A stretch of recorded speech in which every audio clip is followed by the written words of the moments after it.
Welcome for tonight's West Coast show. Tonight we are going to see Jakob and I's first film about cycling on the west coast of Jutland in Denmark, which is going to have a premiere here in approximately 1 hour from now. The film has been out approximately 4 or 5 months now, and we've been traveling around Denmark to showcase the film. But now it's Christmas time, so we thought, what better time to put the video online so everyone can enjoy it during the holidays. Tonight we're going to do a lot of different things in this live. First of all, we might just welcome you and tell a bit about who we actually are. So as you can see, Jakob and I are not sitting together. That was the whole plan for tonight, that it was going to be an actual live. But due to a corona incident yesterday, we had corona in my family. So Jakob and I, we couldn't sit together today. So instead of canceling the whole live event today, we decided to pre-record it. So what you're watching right now is recorded earlier today. So that is why the sun is shining outside, or pretty dark actually. Pretty gray. Gray skies, yeah, outside. But this is how it is at the moment. So, but we will still be watching along with you tonight. And if you have any questions, just leave some comments in the commentary fields on whatever platform you're watching. We're streaming tonight on both YouTube and different Facebook pages. But before we get started, we might just tell a bit about who we actually are. So, Jakob, perhaps you'll start telling the viewers who you are. Yeah, my name is Jakob. I'm a trained photographer. Stills photographer mostly, but for the recent years I've been doing a lot of videos with you, Christian, and some other projects as well. Regarding mountain biking, I started quite late in life, riding the trails around Copenhagen mostly. Then by coincidence, I read about the Arizona Trail Race, which is a bikepacking race in Arizona. And within a few hours, I decided to join the race the year after, and started training for that race. So I've finished the race twice. Both times finishing as number 10. I've done a film, a selfie movie about my two finishes in Arizona Trail Race. Yeah, what about you, Christian? What is your? Well, yeah, I've been biking or doing triathlons for many years, I think. But until a few years back, it was mostly paved roads and road cycling I was into. But I discovered a few years back, off-road, the whole off-road stuff, and that actually opened a bit more of an adventurous side to the cycling thing. Instead of only focusing on the training part and the watts and the competition parts, it also opened up to actually experience and going on adventures, to go right and left wherever you felt like it. So besides, of course, all the physical aspects of going out cycling, I also quite genuinely enjoy it, just to ride my bike. So now I call myself a full-time adventure ultra cyclist, which means, well, I think it lies in the words, adventure, ultra, and cycling. I just like to bike long distances and explore stuff. And I guess, Jakob, and you can correct me on this one, but I guess that is the motivation for both of us to do what we do. Yes. We love to go out cycling. We love our bikes. We love the adventure part. And I guess that is why we also have done this movie. We basically want to share what we feel when we go out cycling, and the experience and the stuff we do. And for me personally, I'm really pretty agnostic to what kind of bike I ride. I like all kinds of bike, but to go on this bike as I do in West Coast, it's a gravel bike, which is standing right behind me here. There, no, I can't see. It's difficult when you have a camera and everything is reverse. So it's just an easy bike to ride when you go off road, when you go kind of bikepacking. So I'm just going to tell a bit about what's on the program tonight. Well, now we're welcoming and telling you a bit about who we are. And then in a few minutes or a few seconds, we'll start to tell you a bit about our motivations, more deeply about why we did the West Coast. We're going to show you some still images from the film. We're going to show you a bit of behind the scenes and how we actually did the film. And then we're going to talk with some other guys and girls from around Scandinavia who also has a take on cycling. And they're going to tell us about what their motivations for cycling is. And it's quite different people we're going to meet tonight. We're going to meet Mads Christensen, which is from Denmark here. He's a former World Tour rider and now an avid gravel cyclist. Then we're going to talk with Hans Flensted-Jensen, which is the founder of Oslo Dawn Patrol, which is a big cycling community up in Norway. Then we're going to talk with Henna Palosaari from Finland. She's a really cool bikepacker and adventurer as well. And then we're going to talk with Jonas Orset, who's also a bike rider pro bike rider from Norway, who also has just recently gone into the whole gravel scene, and he really wants to make good on this scene. And then at the end of the show, before we are going to watch West Coast tonight together, we have a little surprise for you, because Jakob and I has done a short movie. Is it a month ago, Jakob, or 2 months ago? Yeah. And we're just going to show you this one just before we going to see West Coast. So welcome on whatever platform you are. Yeah, welcome. Thanks. Thank you. You too, Jakob. Depending on if it's YouTube or Facebook or whatever. So let's dig into it and tell a bit about our motivations for doing West Coast. Perhaps, Jakob, perhaps you just start with before we started filming West Coast. What was your connections to the West Coast of Jutland? Well, we have a summer house in northern Jutland, pretty close to the West Coast, and we've been having our vacations up there for a lot of years. And there's a very good trail very close to our house that I've been riding tons of times, and I've been doing some rides along the coast, some bikepacking trips, just some go out and enjoy the nature trips. So that's my connection to West Coast, and I really like the coastline and the nature over there, and it's just so diverse and rough. What's not to like? Yeah, exactly. And I think, because I didn't really, of course, I've been to the West Coast many times myself, mostly as a child actually, and on vacations. But that has just been like small operations, like going to a summer house or staying in a specific place. I've never done the entire coastline before. No, me neither. No. You've done a part of it, haven't you? When you've been racing this across Denmark. Yeah, I've been racing a bikepacking race, Denmark Across. Oh yeah. Which is a lot of the route is along the coast. So yeah, I've done some of it, but it's a different route than the one we did. Yeah. So yeah.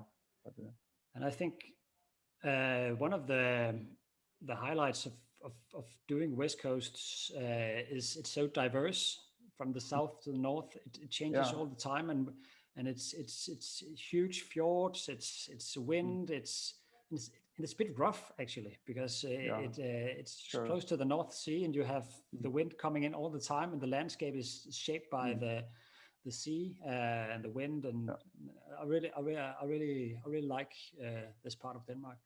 And perhaps we can just tell you why we decided to do the West Coast, because Jakob and we didn't actually know each other until a year ago.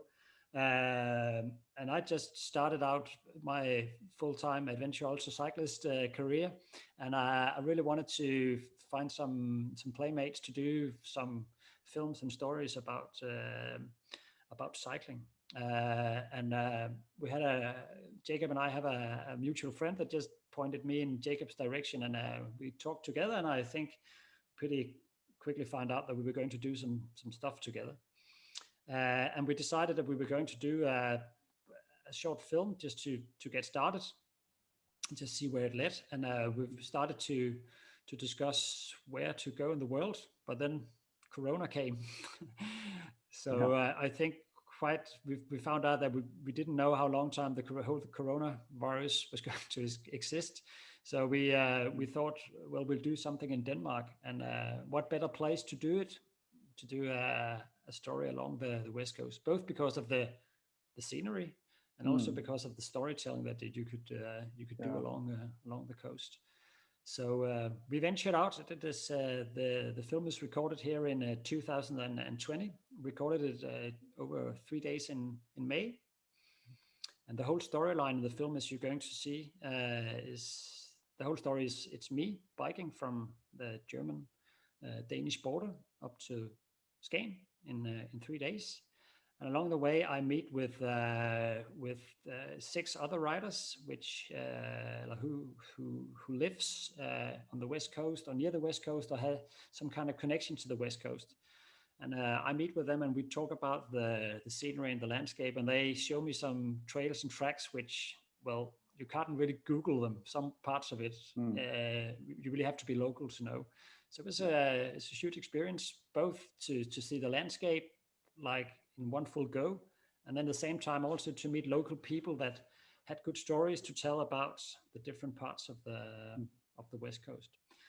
So perhaps, Jakob, we should show you a few images from the film, and we can talk a bit about what we about how it was made. So this is me. It's an image from the film. It's a still, and it's recorded on Bulbjerg, which is, I think, the closest that is the same. Pretty much a mountain. Yeah, that is a mountain on the West Coast. And Jakob, can you remember how windy it was that day? Yeah, it was pretty rough actually, and a little bit rainy as well. Yeah, but it's quite cool because even though it's not a real mountain, it's a hill. It's Denmark, to be honest. But of course, you have climbed up there, and then there's just this beautiful view when you get up there, as you can see. So this is one of the motivations for doing it, because I think it's the roughness actually that makes it. Yeah. And then there's this picture that is me riding with Henrik Nielsen, which is one of the riders that I was out riding with. And this is, I can't really remember, I think that this was near Ringkøbing Fjord. This is just a stunning landscape. You have the sand dunes and and I also like the colors. What do you think about the colors, Jakob? I like the colors. They're when you are there, it seems pretty brown, and that's what I try to do with the color grading as well throughout the film, to make this brownish, yellowish color. Yeah. That's a good capture, because that was the whole feeling around it. And this is a drone shot of me.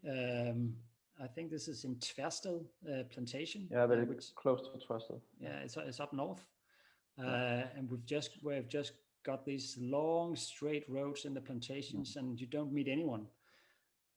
That is also one of the highlights for me. I live in Copenhagen, in Denmark, and Jakob, you do as well, because we only live 500 meters from each other. But when you go out in the forests around Copenhagen, you'll just meet a lot of people. And of course, I like to meet people, but sometimes it's just nice to have this isolated feeling, and you really get that out there. So I think that really captures it. And then, of course, this is just jaw-breaking. This is the West Coast. This is the West Coast. And what you can't see here, we were actually I was suspecting a fierce headwind, but luck came upon us, and I actually had a pretty good tailwind. So it was quite nice to ride there with a heavy tailwind, because otherwise you can see there's no shelter from the wind. But you can just have these long stretches where you can ride directly on the beach and the roaring North Sea just on your side, and you don't really see anyone. It's pretty cool. Perhaps, Jakob, we can just also go directly into telling a bit how we did the movie. So this is my filming rig from West Coast. It's my mountain bike that I spent a couple of weeks building into this film rig, and it was a process of building, testing, and it ended up with this.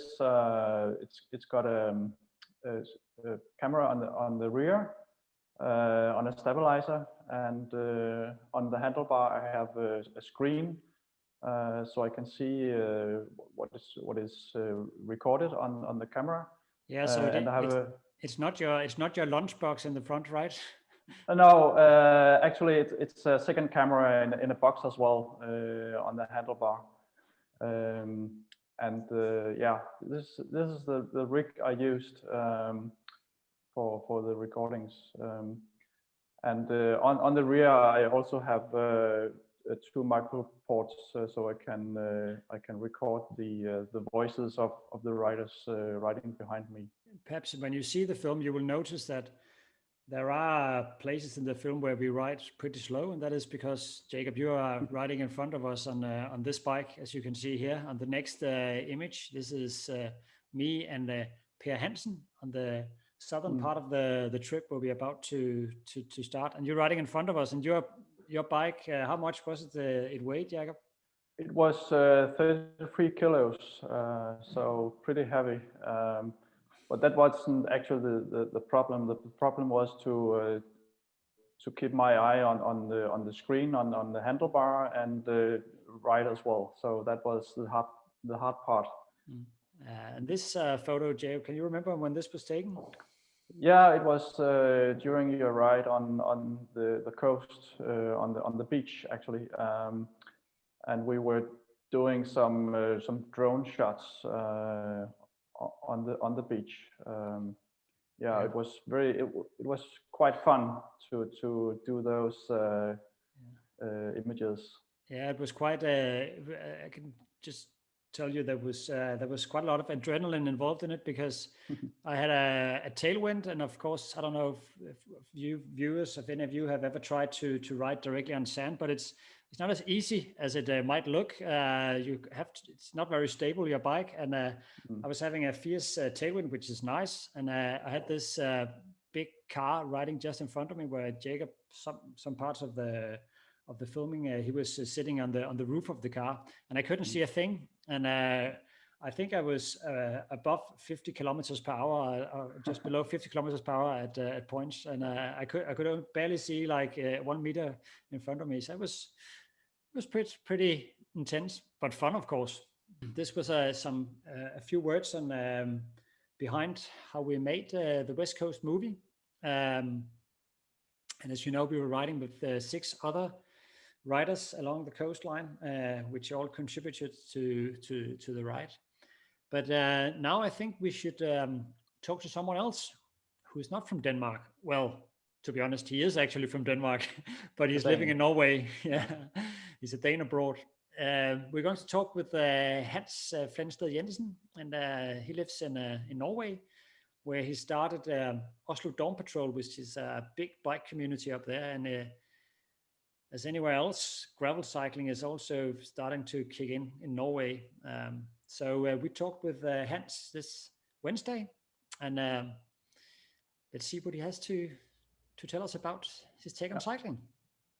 I'm Hans. I'm Danish, but I'm living in Norway. I moved up here 7 years ago because my wife is Norwegian. And I've been cycling since I was 15, back in the mid-90s. And initially it started out as racing at junior level, and I was only thinking about cycling. I thought I was going to be a pro and all these things. But then when I grew up around 2022, I stopped cycling completely. And then I picked it up again 10 years later at a more, you could say, exercise level, mental health and that kind of thing, where it's racing is not a part of my agenda today. You say originally I'm a road cyclist, and when I started back in the 90s, gravel wasn't something we did. So when I moved to Norway 7 years ago, I'd never really been on gravel before. but just, around here outside Oslo, we have this massive natural park where you have 500 kilometers of gravel roads just outside the city center, basically 20 minutes away.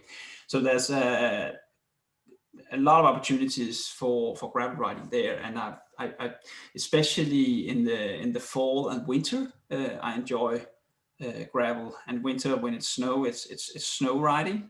You ride on started tires, and you are on these cleared snow roads where you're sometimes on ice and things. That's fantastic, especially when you see all the Norwegians on their cross-country skiing, and then me as a Danish one on my bicycle. But a lot of Norwegians actually go out there on the bike as well. So gravel is a big part of what I do, but still I will be totally honest with you.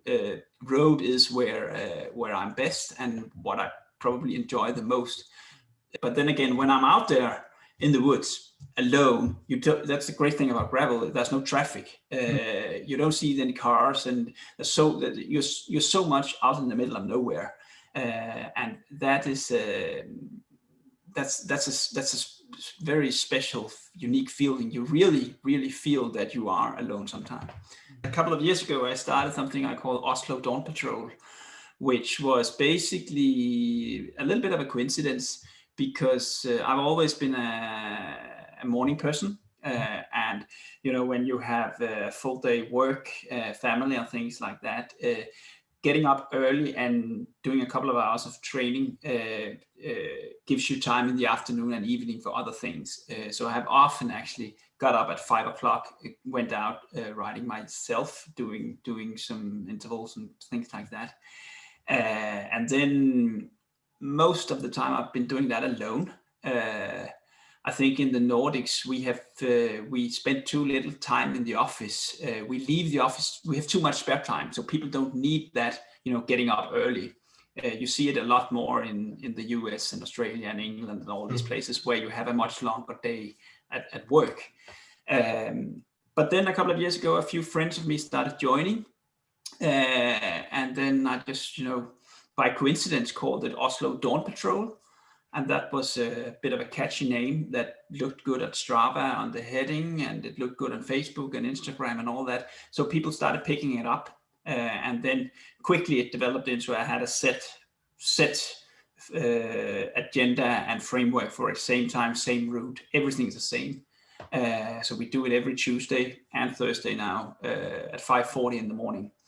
And then we ride for 90 minutes, and then we end at a cafe and have coffee and breakfast and, socialize. And a lot of people, we've been up to 70 people joining in those morning rides. So that has been, it's an amazing community where a lot of people have connected. And the great thing about it is that it's very diverse. And we see a lot of women, we see a lot of people who are very new to cycling. People who are very experienced to cycling. We have had, or have actually, elite cyclists joining from time to time. We've had a few semi-pros joining as well. And then we have the people who have basically just bought a bike and just and never been in a group ride or anything. So it's, and all these people ride together, and especially when we're done riding, everyone just connects, and a lot of friendships being built that way. So that has been fantastic. What is it that you get from cycling? I think it is the experience. I think when you are on your bike, you cover a lot of distances, so you can ride much further away from where you are. It's not like running, where you basically have, unless you're a very, very good runner, you are kind of limited to in with a 5-10K distance from where you are. Whereas on the bike, you can go out on a 100-kilometer ride and you see a lot of new things. So that's a big part of it, the experience and the free feeling of freedom. As I mentioned mental health in the beginning, I think for your mind, it's a good. When I'm on the bike, it's probably where I'm most disconnected from what's around me. I mean, of course, the people that I'm riding with, but I forget everything else, and I don't pick up the phone and things. Of course I have the phone and I take a lot of photos and I post them, and so you could say I'm online, but still I feel much more disconnected than I am when I'm at work or at home or doing other things, because you're just riding your bicycle. And often my wife asks me, so what did you talk about? You've been out for 4 hours. What did you talk about, or what did you think about? And a lot of the times I cannot say what we talked about or what I was thinking. A lot of it is like, what's around the next corner and what am I seeing over there? It's not, sometimes, you get some great ideas, but a lot of the time it's much more relaxing for me.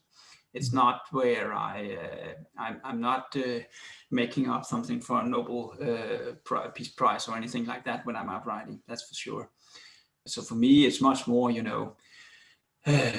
how do I stay fit? I know it's healthy and it's good for my mind and it's good for the people around me, both those who I ride with and those who I'm not riding with, because honestly, I'm a better person when I ride and get to do that from time to time. Yeah. So in a short while, we are going to see our film West Coast, and you are from Denmark originally. Yes. Do you have you been to the West Coast for cycling? Yeah, I mean, obviously, I grew up in Fyn in Denmark, so obviously I've been to the West Coast as a child on summer holidays, and the beaches. So the West Coast is very clear to my mind what that is. I remember when I was racing when I was a teenager, there was one very, very special race down in Tønder.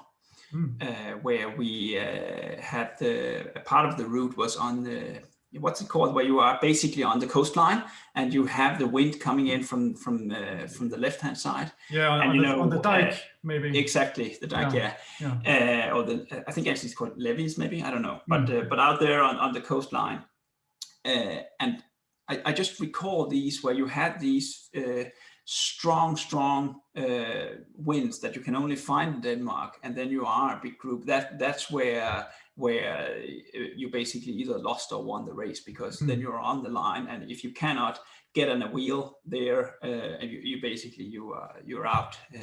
So that's the beauty of the West Coast. I think that's so rough. It can be so rough, which I guess we'll see some of in the film as well. Well, that was quite amazing to hear about Hans, and he's quite entrepreneurial, I think, to start off Oslo Dawn Patrol. It sounds like something I really wanted to go up there and try to ride with almost 60, 70 people going up at 5:30 in the morning. Yeah. What do you think, Jakob? Would you be able to ride it? For me, I wouldn't wake up for that, I think. It's quite early. Yeah, it's too early for me.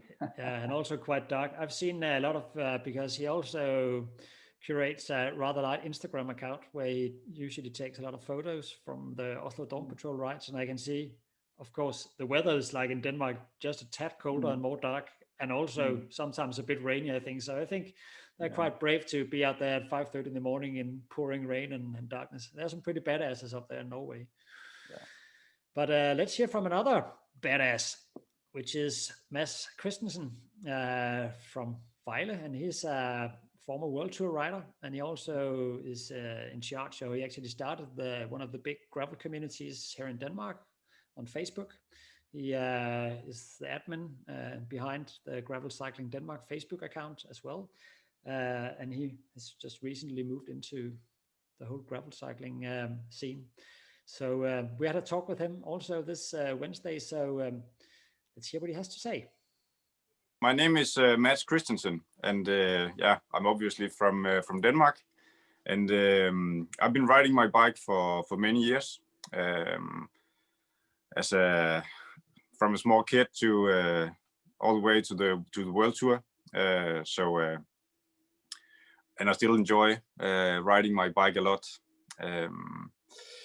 I live in Jutland near Vejle, and I use a lot of time still riding my bike on gravel mostly. I'm still in the cycling business for a living also. I have bike fitting studio in Vejle also, and I'm educated body therapist, so I use this a lot also for helping cyclists getting a better experience on the bike. I guess there is a big difference from riding the world tour and going on your gravel bike on a Sunday afternoon with some friends. How do you see that kind of cycling compared to the more competitive side? To be honest, gravel cycling has changed my view on cycling in general, because when I stopped as a professional, I struggled a bit to find the motivation again to go on the bike. But then they presented these gravel bikes, and I got interested, and I bought one in 2016, and then I was hooked more or less immediately. So from 2016 to until now, I've been enjoying it a lot and finding a lot of motivation from going on my bike and riding gravel like you also do. Yeah. So yeah, but for sure it's a big difference. But still, I think I can challenge myself a lot still on another level for sure. It's not as fast as on the world tour, but it can still be very hard. I like to find a new path and roads and discover. It's also a big part of my motivation for going on the gravel bike.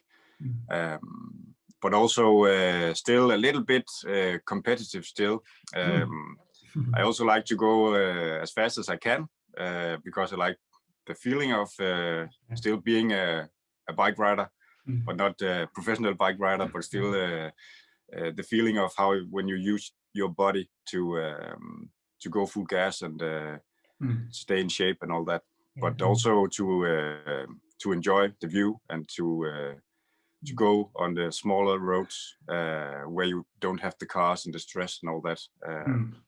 So let's say that within a few years' time we'll have like the Spring Classics. We'll just have it on gravel. Would that be nice? Do you think? That would be cool, in my opinion, because the racing would be very different from a normal road race. Because on gravel it's really hard, and you can stay on the wheel, but you still have to push the pedals. So and I think you know that feeling. And you get it's not extremely dirty. like you can draft as you can on a normal tarmac road. But I was actually supposed to go to the US to do when it was called the Dirty Cancer. Now it's called this year. Unbound now, or Unbound gravel, I think. So and I've been training for that the whole winter time, and then COVID-19 came and canceled everything. And so maybe next year, or maybe in 22, I think I will go. But yes, I would like to do some races still, and maybe not as many, but then have a longer preparation where I can also enjoy the whole experience of going for the longer rides and the nature view, and then a few competitions once in a while. I think that would be nice.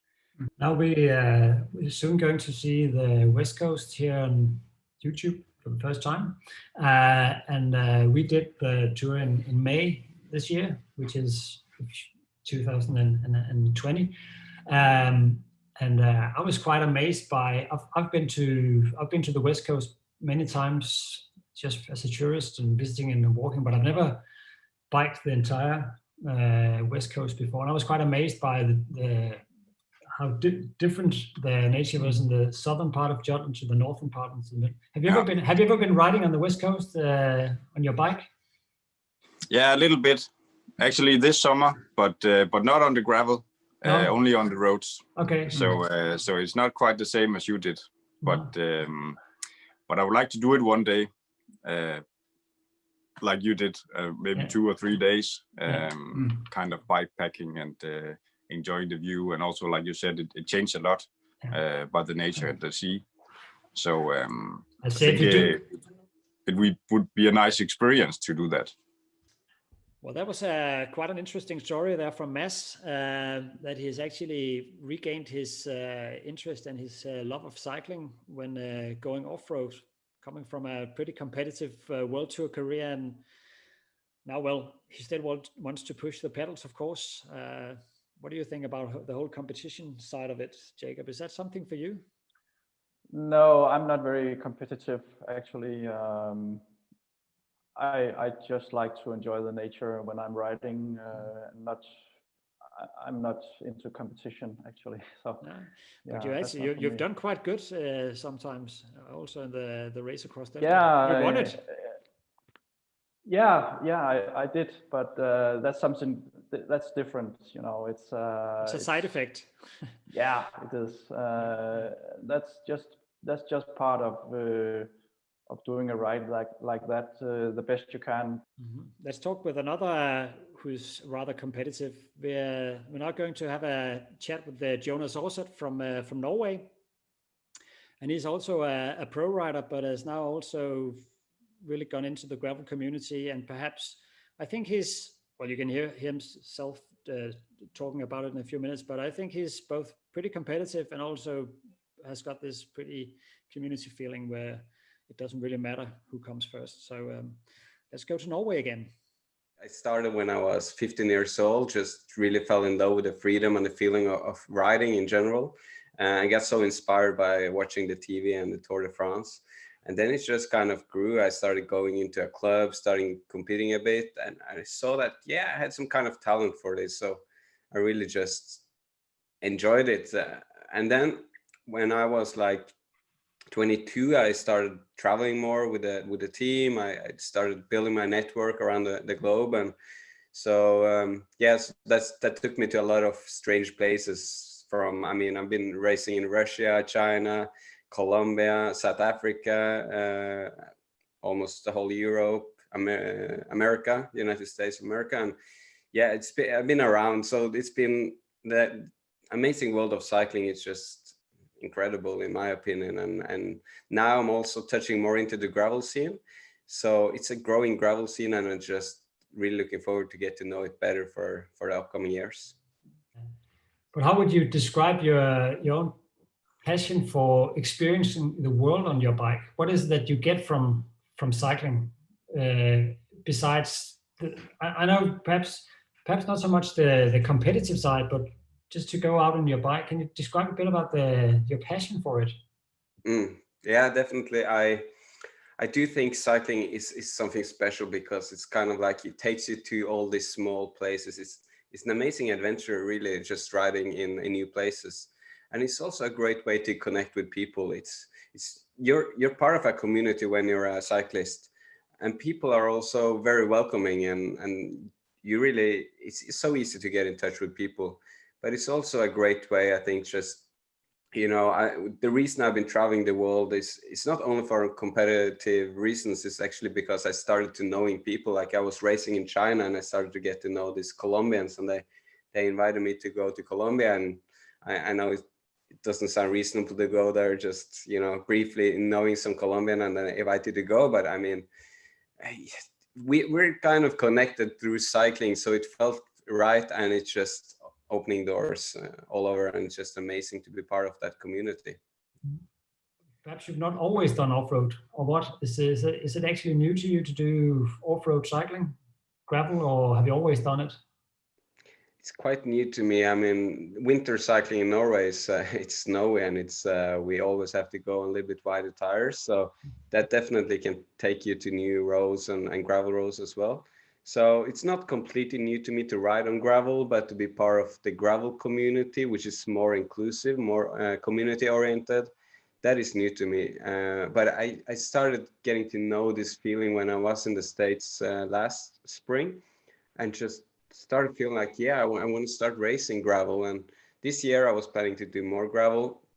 I was planning to go to the Dirty Kansas. But as most people know, it was canceled, and it's challenging. You go maybe for a really long route, and you have to overcome obstacles. It's the surface is different and more difficult at times, and it's also the conditions of the weather. And so I think gravel is more like, it's more of an adventure and more of an experience than just competitive road cycling. There are so many roads here. There's so many options. I live just out of Oslo, just south. Definitely, you can go north of Oslo. You find these long gravel roads in more on the forest part. But I do like my area. It's more farmland. So you have all these small gravel roads in between the farms, and you can just connect everything. And it's kind of challenging because you don't know for sure when you haven't done it before. Can you get through there? But when you start knowing, it's like you're building this puzzle of opportunities, and I just really enjoy it. But yeah, sometimes it's just good to go to the places just disconnect and have like a stress releaser. Other times it's just the adventure, like looking up new places and just experience and see what's possible. The exploration part is also really, really cool when you have that kind of day. Yeah, it's a great way. It's a lot of freedom to have the possibility to just take a road and see where it leads, instead of having to go on the paved roads always. Yeah, definitely. Yeah. I also like this thing you said about that you don't actually know if you can get through, because I think a part of going off-road is the adventurous part. Like there's also a big pathfinding thing about it, which can get quite nerdy in us also if you participate in some social media or some forums, whatever. It's always nice to have your own little secret connector roads and stuff like that. So if you're out with a few mates cycling, it's you who knows a good connector road, isn't it? You know, the secret roads. Yeah, I love that, and I just love to share those roads. People, they don't understand, like is there even a road there? And when I organized this race, I called it DNF gravel. DNF is for dirty no man's land or follow shortcut. DNF would people know it also as did not finish, and it was challenging. But the thing I just wanted to to do through this event was just to get people like, this is crazy, this is epic. It's hard, but yeah, I can make it.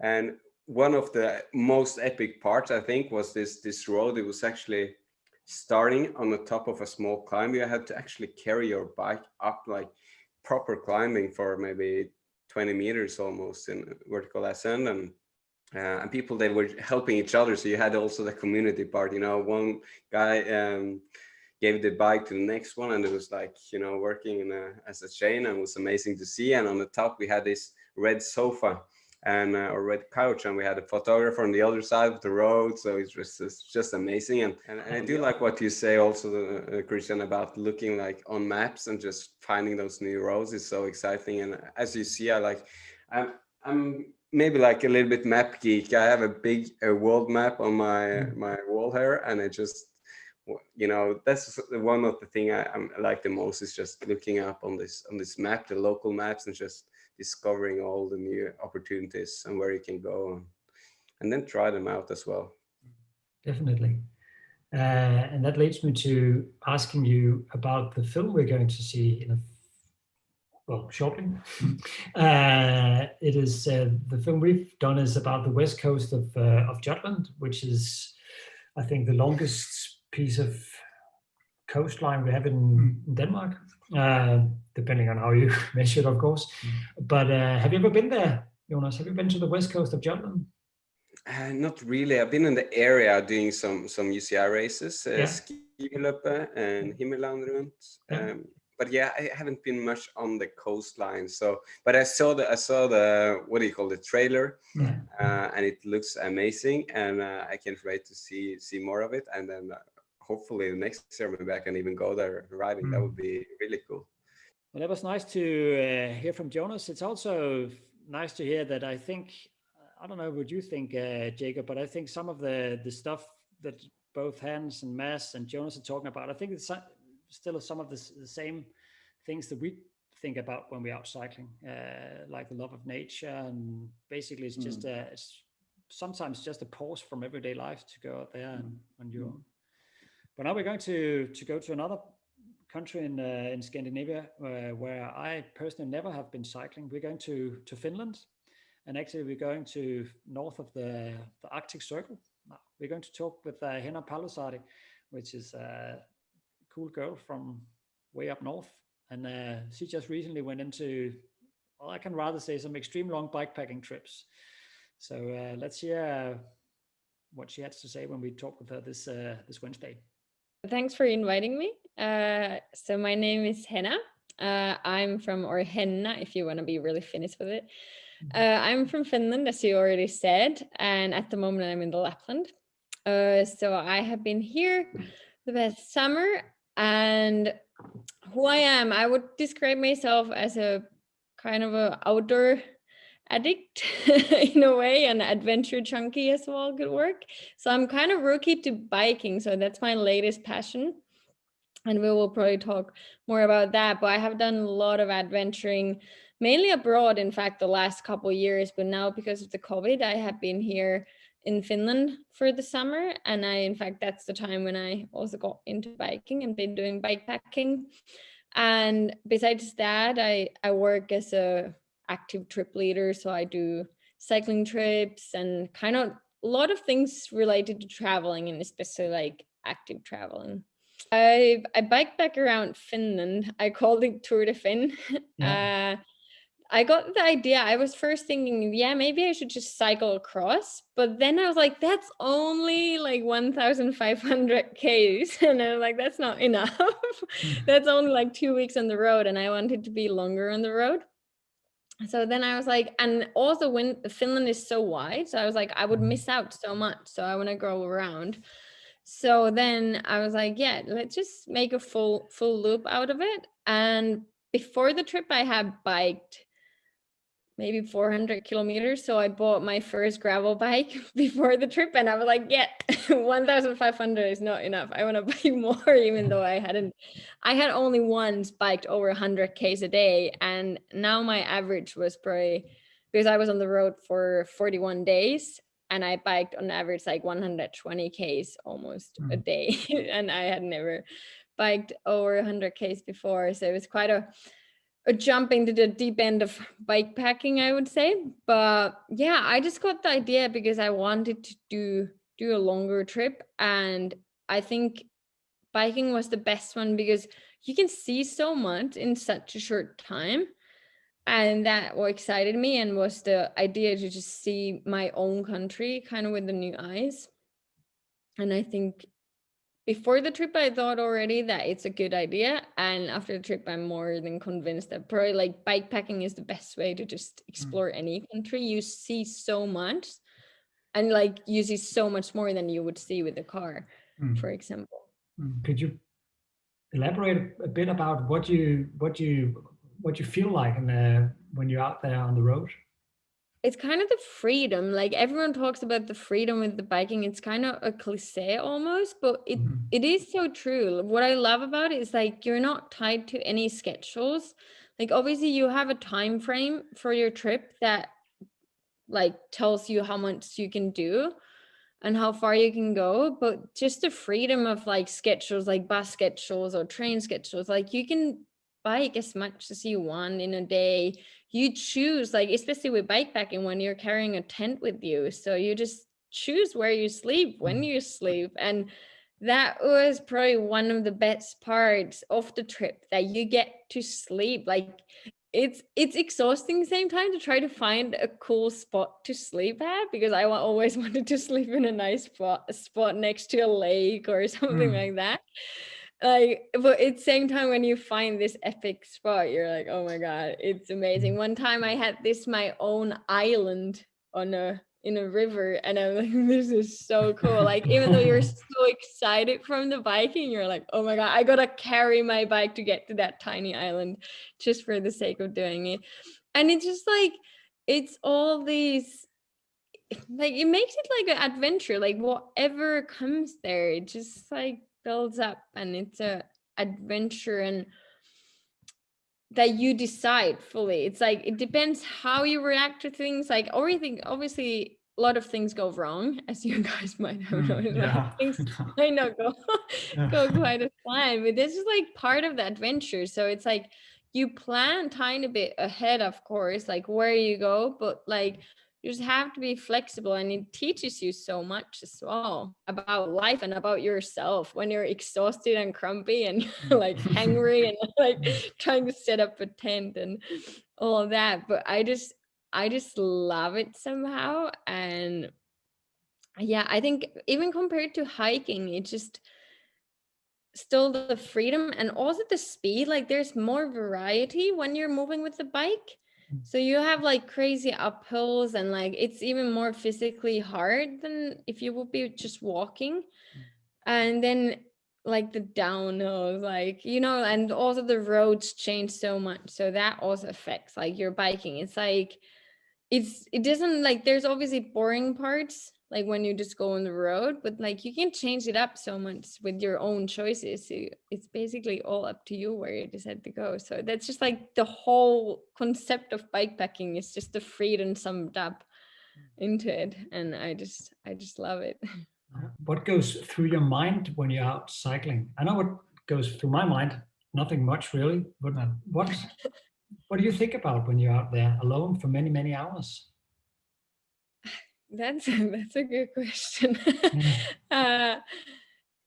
I think it depends on a day, like, but I think what is the good part of it is like mainly you're just present in the moment. Like you don't think too much, and that's the great part of it. Like for once you're not thinking other things. I notice like sometimes like when my head got into just thinking like, oh, I wish I was there already, or you know, you were thinking of the destination, the biking was like harder, and like I don't know if you had a hurry or something like that, like when there was too many thoughts in your head, and then you're like, no, like what am I doing? I had this talk many times with myself because I was like pushing myself or something like, then I'm like, no, what is going on? I'm not on the road to just get somewhere. Like I'm on the road to see things and like look around and like just feel it and like enjoy where I am in that very moment. And that always just like, it just like clicks and like changes the perspective. Like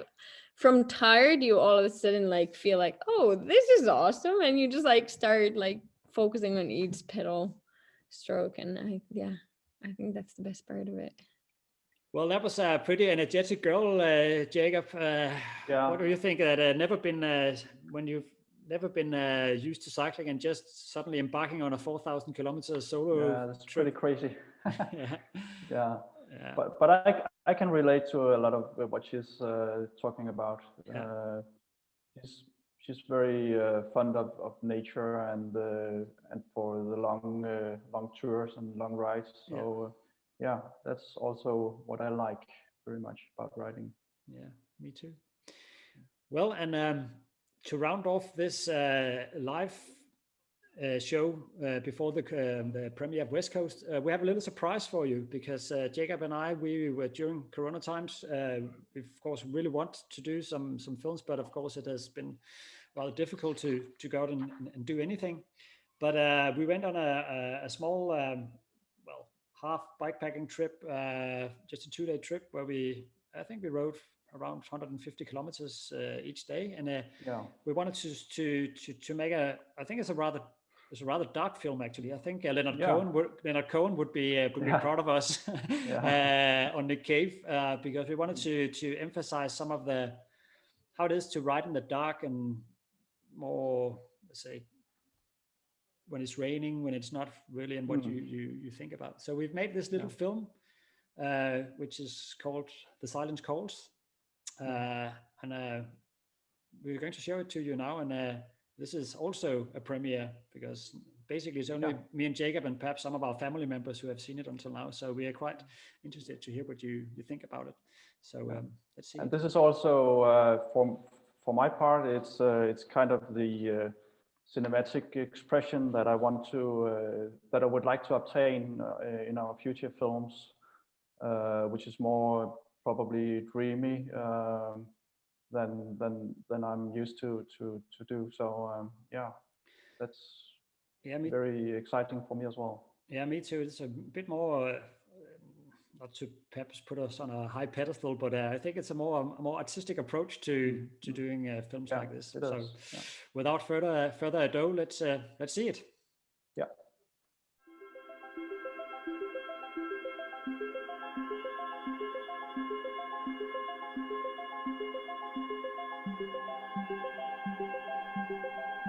There is an unknown treasure I need to find.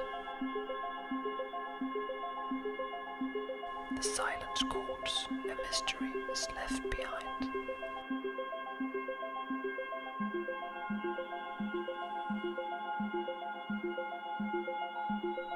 I will be riding steady down the line. It's not lonely, I'm losing every sense of time.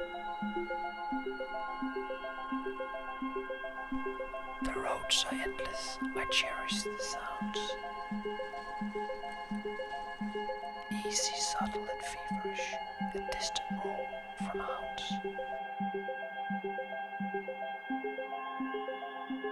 Come on, let's go. Come on, let's ride. The crusty sound of gravel, I can feel adventure is nigh.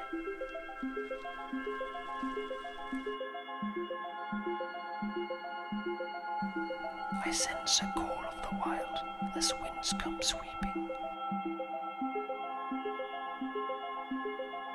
The rain feels friendly as storm comes creeping.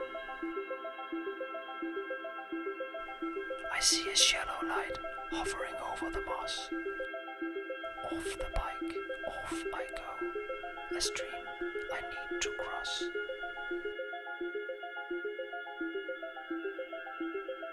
When darkness falls, the pace turns low.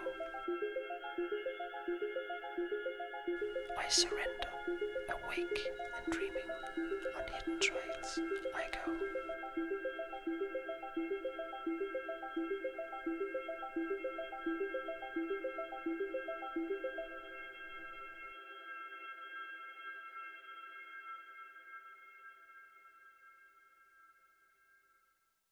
Well, that was The Silence Calls.